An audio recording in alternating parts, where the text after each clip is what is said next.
우병우 구속돼야 한대요. 직권남용은 1년 이하의 징역, 10년 이하의 자격정지, 또 1,000만 원 이하의 벌금인가? 얼마 이하의 벌금이지? 쓸데없는 걸 그러고 그래요. 네? 저는 모르겠는데요. 네, 어쨌든 그런데 이게 하여튼 5년 이하의 징역에?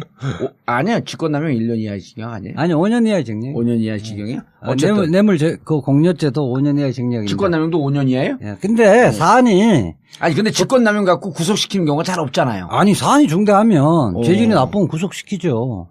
아니, 김기춘이 대표적인 예 아니에요. 블랙리스트. 그래, 내가 지금 질문하는 게 김기춘과, 예? 예. 조윤선이 직권남용으로 구속이 됐단 말이에요. 안종범도 직권남용으로 구속됐는데 예를 들었고 그 사람들은 뭐라고 주장을 했냐 하면 박근혜 대통령이 시킨 대로 난 업무만 수행했을 뿐이다. 네. 근데 지난번 구속영장 기각됐을 때 우병우가 똑같은 얘기를 했거든요. 네. 나는 민정수석으로서 대통령이 얼마나 위대한 그 거대한 힘을 가지고 있는지 모른다. 당신들은 시키는 것만 했다. 네.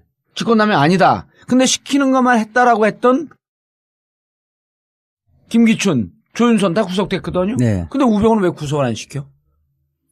이제 구속 앞으로 이제 되나요? 하겠죠. 저는 뭐 우병우를 구속시키고 2기 특수본은 일단 자기들의 과업은 다 끝났다고 볼 가능성이 높다고는. 이게 지금 우병우를 구속시키지 않으면 네. 이영렬 본부장, 김순환 검찰총장이 자유로울 수가 없는 거거든요. 예. 봐줬다고 일반 국민들 대부분 그렇게 생각하고 있거든요. 그리고 우병우는 김기춘하고 좀 달라요. 김기춘은 그 정윤의 문건 파동이 그 애들이 자기까지도 쫓아내려고 하니까 뒤쫓아 해보라고 한 거 아니에요. 그랬다가 생각보다 힘이 센데 그래서 타협을 해버린 건데 김기춘은. 네. 우병우 같은 경우는 이른바 문고리 산인민방에 간택된 사람 아니에요. 최순실 등을 해서 이른바 동지적 관계고 그래도 그 김기춘은 내가 한가닥 했던 사람인데 쟤들이랑 어떻게 같이 노냐? 그랬다 막상 부딪혀봤더니 센 놈들이야. 센 놈이니까 슬슬 피해버린 거죠. 예. 그렇기 때문에 실질적으로는 최순실의 국정농단에 우병우는 상당히 깊이 관여되어 있다는 것은 체감적으로 아는 거예요. 우리 유 판사님도 그렇습니까? 전 죄송한데 이 부분은 전혀 모르겠습니다. 잘 모르면 저렇게 얘기 안 하는 거야. 잘 모르는 대로 막 얘기하지 말고 감옥 가. 근데 되게 재밌는데요? 저 오늘 우리 이 변호사님 말씀하신 내용 들으니까 합리적으로 추론하면 그런 거예요. 그래서 이번에 다시 박근혜가 지금 구속영장 청구된 이후에 다시 압수수색했잖아요. 예. 그러면 불구하고 청와대 민정수석실 쪽에 압수수색을 다시 거부를 하면서 요구하는 것만 서류들 좀 주고 이렇게 하는 것은 그만큼 우병우와 깊숙이 관련돼 있고 우병우가 보호되지 않으면 박근혜 전 대통령의 새로운 범죄 사실이 나올 가능성이 상당히 높죠. 실질적으로 밀착되어 있기 때문에 굉장히 많이 안다고 보는 거예요. 예. 그리고 또 검찰도 사실은 1기 특수본 때는 민정수석하고 수차례 1,000통 이상의 전화 통화한 게 나왔잖아요. 그러니까 우병우를 제한적 범위에서 준 것만 서류를 받아온 건 더 이상 확전을 안 하겠다라고 하는 의지고. 그렇죠. 추가 범죄하지 않고 요 정도 밝혀진 데서 딜을 한다고 봐요. 딜을 하고 그 정도 범위에서만 우병우를 구속할 것이다. 그래, 구속은 피할 수 없는데 이 정도 카드로 해서 마무리하자. 요즘 소설을 많이 써. 그렇지 않으면 우병우도 만만한 놈이 아니니까 나만 죽지 않는다 이렇게 나와버릴 가능성이 근데 있죠. 구속되는 거로 타협을 했다는 거야? 아니, 그 구속도 일단 구속됐다가 항소심 정도에서 나올 수 있는 가능한 범죄로 갖고 구속영장 청구할 수도 있는 거거든요. 그러면 정강 자기 처갓집. 아니, 그 부분 갖고는 이게 이제 본류에서 벗어난 거니까 이른바 찌개다시잖아요. 본류에서 벗어난 거니까 안 돼요. 안 되고 이 본류에서 직권남용 부분은 좀 그 중에 하나는 산뜻한 걸 갖고는 하겠죠. 판단을 좀 해줘봐. 저 얘기가 맞아? 아니 제가 판단할 주제는 아니지만 굉장히 설득력 있는 말씀이죠. 그러니까 우리 이제 지금 이재화 변호사님하고 우리 유지연 변호사님의 그 신중하고 또 조금 더 적극적인 입장의 차이가 왜 있냐면 우리 이제 얼마 전까지 판사를 했던 사람의 입장에서는 명확하게 드러난 제시되는 범죄 사실과 증거가 어느 정도 있지 않은 상황에서 판단을 요구하면 준비가 안 됐어. 제가 오늘 이게... 주제가 이건지 모르고 준비가 안 아니요, 돼가지고. 그것도 해요. 그리고 우병우가 누군 줄 알잖아. 무슨 짓 한 줄도 알고. 근데 우병우는 지금 특검이 보면은 그 민정비서관이었던 윤장석이를 시켜가지고 뭐 한 거, 뭐 이런 얘기들이 지금 흘리고 있더라고요. 이거 과거에 영장 청구를 했을 때도 공무원들이 와가지고 그 수모당한 거 그런 것들이 다 진술이 포함돼 있었다는 거거든요. 예. 근데 이제 그때 영장이 기각됐을 때의 이유를 굳이 따져보자면 그런 진술들은 있었으나 청와대에 대한 조사나 압수수색이 없어가지고 뒷받침할 수 있는 물증, 수첩관이나 전화 같은 이런 게 없으니까 아까 이제 처음에 말씀하신 것처럼 법정형이 가벼운 범죄이기 낮은 범죄이기 때문에 네. 판사 입장에서 그냥 쉽게 미우니까 발부한다고 해서 발부할 수는 없었던 면이 있을 수 있어요. 뭐 신중히 판단하는 게 맞는 면이 있는데 지금 우병우의 입장에서 생각을 해보자면 우병우 입장에서도 구속되는 게 낫다고 봐요, 나는. 버티다가 네. 더 큰 혐의 사실을 그러니까 문제가 나오기 전에 어차피 정권은 바뀌는 것이고 예. 그러면 정권 바뀌는 검찰이 지금은 예를 들면 김수남, 이영렬이가 지가 시켜준 사람이니까 좀 싸게 칠 수 있다. 싸게 치거나 봐줄 수 있는 가능성이 일부라도 있지만 그럼 정권이 바뀌고 나서도 그러면 검찰이 우병우는 여전히 보호할 것이냐? 절대 그렇지 않거든. 그걸 누구보다 잘 아는 사람이 우병우 아니에요. 아하. 지가 정권이 지금... 바뀌면서 전직 대통령을 데려다가 그 짓을 한 놈인데 그런 놈들이 더 두려워하는 거거든 원래 지가 해봤으니까. 그래서 버티는 척하다가 적당한 선에서 딜을 하고 확전을 시키지 않는 범위에서 들어갈 것으로 보인다. 그리고 밑에 있는 놈들도 지금 데려다가 조사를 했다는 거잖아. 민정에 파견 나왔던 애들을. 그래 광주지검장도 데려다가 증언 그렇죠. 윤모 검사가 땄다는 거 아니에요? 부장검사고 지검장은 아닌데 하여튼 그 사람들의 입장에서도 박근혜가 시퍼렇게 살아있고 다음에 홍준표가 대통령이 될 가능성이 있다 그러면 지네 미래를 생각해서라도 모릅니다. 그런 사실 없습니다 하겠지만 걔들은 앞으로 검사해야 되는 애들이에요 계속. 그거 다 얘기했을 거예요. 정권 교체되어지면 예컨대 정윤회 문건 파동 수사 부분을 그게 다시 들어가죠. 본격적으로 수사를 해버리면 그렇죠. 검찰의 지휘부들이 다 성할 사람이 없을 겁니다. 형사 8부 특수 1부. 그러니까 이게 누른 거 이영렬. 그다음에 김수남. 이 부분을 특검을 다시 실시하면 국민들의 공감을 다 얻는 거거든요. 그게 포인트다. 그러니까 국정농단을 그때 이 본격적으로 수사했으면 이 지경까지 안 왔다는 거예요. 예, 맞아요. 그리고 보면 이게 그러면 이 문건에 있는 내용이 실체가 있는 건지 문건의 내용대로 국정농단이 진행됐던 건지 이 부분에 하나도 안 보고버리고 유출 물꼬를 그 수사의 물꼬를 그러니까 그때 바꿔버렸잖아요. 핵심은 그거에 명예훼손이라고 그러니까 언론 출판물에 의한 명예훼손이라고 하니까 그 형사 8부하고 특수 1부인가 그쪽에서 이거 명예훼손이라는데 좀 이상하다. 그럼 명예훼손 당했다라고 하는 정윤회하고 최순실 한번 정윤회 좀 조사를 해봐. 가택 압수수색 해봐야 되는데 그러니까 김수남이가 그랬다는 거 아니에요. 중앙지검장이. 야 피해자인데 왜 거기를 압수수색을 해. 그러면서 그때 눌렀는데 만약 그걸 누르지 않고 제대로 수사를 하고 이게 명예훼손이 아니라 사실은 미행을 했네? 문고리 권력 있었네? 이 십상시 있었네? 라고 하는 게 그때 판단이 됐으면 여기까지 안 왔던 거지. 그럼요. 최순실의 실체도 그때 밝혀냈던 거죠. 그리고 만약에 지금 정권이 교체된 상태에서 그때 당시 사건을 특검이 들어가게 되면 김수남이가 그때 어떻게 찍어 내렸는지가 나오는 거지. 김수남뿐만 아니라 검찰이 전체 조직이 전체가 파괴되는 거죠. 그렇게 되시면 알겠습니다.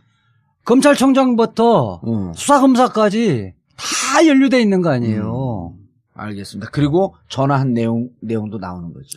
그렇게 하면 이제 윤곽금도 다치는 거지. 그렇게 하면 내부자들이 협력하는 사람은 반드시 나오게 돼 있어요. 자기들은 살아야 돼. 그러고 다 구속시킬 수는 없는 거 아니에요. 그렇지. 이렇게 말하자면 중요 역할을 했던 사람들은 치고 나머지는 알겠습니다. 너희들 검사 계속 할 수 있게끔 하겠다 하면 협력도 한다고. 굉장히 중요한 말씀이에요. 그러니까 검찰이 지금 잘 신경 쓰고 있는 건 뭐냐면 내부 제보자야? 아니 검찰 조직이 권한을 다 뺏기고 와야 되는 거를 제일 걱정하고 있어요. 왜냐하면 나도 오늘사 그걸 확인을 했는데 지금 예를 들면 문재인 후보나 심상정 후보나 안희정 후보나 이재명 후보나 그다음에 유승민 후보나 그다음에 홍준표까지 있잖아요. 그 사람 6명이 전부 다 검찰 수사권을 뺏겠다는 거야. 자기의 공약이. 심지어 홍준표는 나는 안 그럴 줄 알았죠? 그러면서 나도 뺏겠다고 그랬어요. 기소권 수사권을 분리하겠다. 분리하겠다. 홍준표도 저도 당해봤잖아. 그렇게 다 돼 있기 때문에. 수사권은 경찰로 넘어가는 거야, 이제? 이제 어떻게 하여튼 공수처도 만들고. 수사청 형태로 원칙적으로 다른 한다는 거거든요. 거거든. 그러면 검찰은 기본적으로 정치적인 조직이기 때문에 애들이 무슨 생각을 하냐면 정권을 잡은 사람들이 우리를 치려고 할 때 가장 좋은 소재가 뭐예요? 국민들한테 야 검찰 저놈들은 진짜 썩었다. 그러니까 저거를 다 해체 수준으로 개혁하지 않는 한 우리나라의 미래가 없다라는 걸 정권이 아젠다로 딱 내세울 거 아닙니까? 그럴 때 제일 좋은 소재가 야 봐봐 저것들 우병우도 지네끼리 봐주면서 구속 안 하잖아. 그다음에 두 번째는 뭐냐면 십상시 사건 때 총장부터 밑에 놈까지 줄줄이 쫙 꿰가지고 청와대하고 연락하면서 다 말아먹었잖아. 이거를 가지고 소위 특검이 됐건 그 당시에 검찰을 시켜서 수사를 하기 시작하면 그냥 와야 되는 거거든요. 그걸 알아 지네들이. 거기 다 당사자들이 있으니까. 그러니까 그 위험을 피하기 위해서라도 어떻게든 우병우는 죽여야 돼 얘들은. 우병우한테 가서 빌더라도 너 잠깐만 좀 들어가 있어라. 잠깐만 뒤져라. 오늘 좀 살자. 이렇게 할 수밖에 없는 상황이니까. 정권 교체되면 완전 죽여버릴 테니까. 그 대법원도 사실은 그런 차원에서 지금 긴장하고 있는 게 있는데 어차피 우리가 그 얘기도 또 해야 되잖아요. 그렇죠. 그러니까. 알겠습니다. 아니 그 구속도 일단 구속됐다가 항소심 정도에서 나올 수 있는 가능한 범죄로 갖고 구속영장 청구할 수도 있는 거거든요. 그러면 정강 자기 처갓집 아니 그런 개인 비리 그 부분 갖고는 이게 이제 본류에서 벗어난 거니까 이른바 찌개다시잖아요. 본류에서 벗어난 거니까 안 돼요. 안 되고 이 본류에서 직권남용 부분은 좀 그 중에 하나는 산뜻한 걸 갖고는 하겠죠. 판단을 좀 해줘봐. 저 얘기가 맞아? 아니 뭐 제가 판단할 주제는 아니지만 굉장히 설득력 있는 말씀이죠. 그러니까 우리 이제 지금 이재화 변호사님하고 우리 유지현 변호사님의 그 신중하고 또 조금 더 적극적인 입장의 차이가 왜 있냐면 우리 이제 얼마 전까지 판사를 했던 사람의 입장에서는 명확하게 드러난 제시되는 범죄 사실과 증거가 어느 정도 있지 않은 상황에서 판단을 요구하면 준비가 안 됐어요. 제가 오늘 주제가 이건지 모르고 준비가 안 돼가지고 또 해요. 그리고 우병우가 누군 줄 알잖아. 무슨 짓 한 줄도 알고 시키는 것만 했다. 직권남용 아니다. 근데 시키는 것만 했다라고 했던 김기춘, 조윤선 다 구속됐거든요. 근데 우병우는 왜 구속을 안 시켜?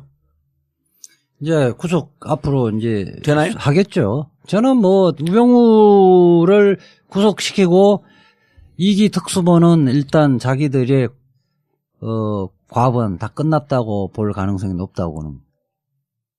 이게 지금 우병우를 구속시키지 않으면 이영렬 본부장, 김순환 검찰총장이 자유로울 수가 없는 거거든요. 봐줬다고 일반 국민들이 대부분 그렇게 생각하고 있거든요.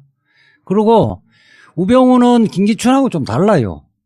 김기춘은 그 정윤의 문건 파동이 그 애들이 자기까지도 쫓아내려고 하니까 뒤쫓아 해보라고 한 거 아니에요. 그랬다가 생각보다 힘이 센데 그래서 타협을 해버린 건데 김기춘은 우병우 구속돼야 안 돼요. 직권남용은 1년 이하의 징역, 10년 이하의 자격정지, 또 1,000만 원 이하의 벌금인가? 얼마 이하의 벌금이지? 쓸데없는 걸 그러고 그래요. 저는 모르겠는데. 어쨌든 그런데 이게 하여튼 5년 이하의 징역에? 아니야. 직권남용 1년 이하의 징역 아니에요? 아니 5년 이하의 징역. 5년 이하의 징역이야? 어쨌든 뇌물 그 공여죄도 5년 이하의 징역인데. 직권남용도 5년 이하예요? 근데 사안이 근데 직권남용 갖고 구속시키는 경우가 잘 없잖아요. 아니 사안이 중대하면 죄질이 나쁘면 구속시키죠. 김기춘이 대표적인 예 아니에요. 블랙리스트. 그래 내가 지금 질문하는 게 김기춘과 조윤선이 직권남용으로 구속이 됐단 말이에요. 안종범도 직권남용으로 구속됐는데 예를 들었고 그 사람들은 뭐라고 주장을 했냐면 박근혜 대통령이 시킨 대로 난 업무만 수행했을 뿐이다. 근데 지난번 구속영장 기각됐을 때 우병우가 똑같은 얘기를 했거든요. 나는 민정수석으로서 대통령이 얼마나 위대한 그 거대한 힘을 가지고 있는지 모른다 당신들은. 우병우 같은 경우는 이른바 문고리 산인민방에 간택된 사람 아니에요. 최순실 등을 해서 이른바 동지적 관계고 그래도 그 김기춘은 내가 한가닥 했던 사람인데 쟤들이랑 어떻게 같이 노냐? 그랬다 막상 부딪혀봤더니 센 놈들이야. 센 놈이니까 슬슬 피해버린 거죠. 그렇기 때문에 실질적으로는 최순실의 국정농단에 우병우는 상당히 깊이 관여되어 있다는 것은 체감적으로 아는 거예요. 우리 유 판사님도 그렇습니까? 전 죄송한데 이 부분은 전혀 모르겠습니다. 잘 모르면 저렇게 얘기 안 하는 거야. 잘 모르는 대로 막 얘기하지 말고 감옥 가. 근데 되게 재밌는데요? 저 오늘, 이 변호사님 말씀하신 내용 들으니까. 합리적으로 추론하면 그런 거예요. 그래서 이번에 다시 박근혜가 지금 구속영장 청구된 이후에 다시 압수수색 했잖아요. 예. 그러면 불구하고 청와대 민정수석실 쪽에 압수수색을 다시 거부를 하면서 뭐 요구하는 것만 서류들 좀 주고 이렇게 하는 것은 그만큼 우병우와 깊숙이 관련돼 있고 우병우가 보호되지 않으면 박근혜 전 대통령의 새로운 범죄 사실이 나올 가능성이 상당히 높죠. 실질적으로 밀착되어 있기 때문에 굉장히 많이 안다고 보는 거예요. 예. 그리고 또 검찰도 사실은 1기 특수본 때는 민정수석하고 수차례 뭐 1000통화 이상의 전화 통화한 게 나왔잖아요. 그러니까 우병우를 제한적 범위에서 준 것만 서류를 받아온 건 더 이상 확전을 안 하겠다라고 하는 의지고. 그렇죠. 추가 범죄하지 않고 요 정도 밝혀진 데서 딜을 한다고 봐야죠. 딜을 하고 그 정도 범위에서만 우병우를 구속할 것이다. 그래, 구속은 피할 수 없는데 이 정도 카드로 해서 마무리하자. 요즘 소설을 많이 써. 그렇지 않으면 우병우도 만만한 놈이 아니니까 나만 죽지 않는다 이렇게 나와버릴 가능성이 근데 있죠. 구속되는 거로 타협을 했대.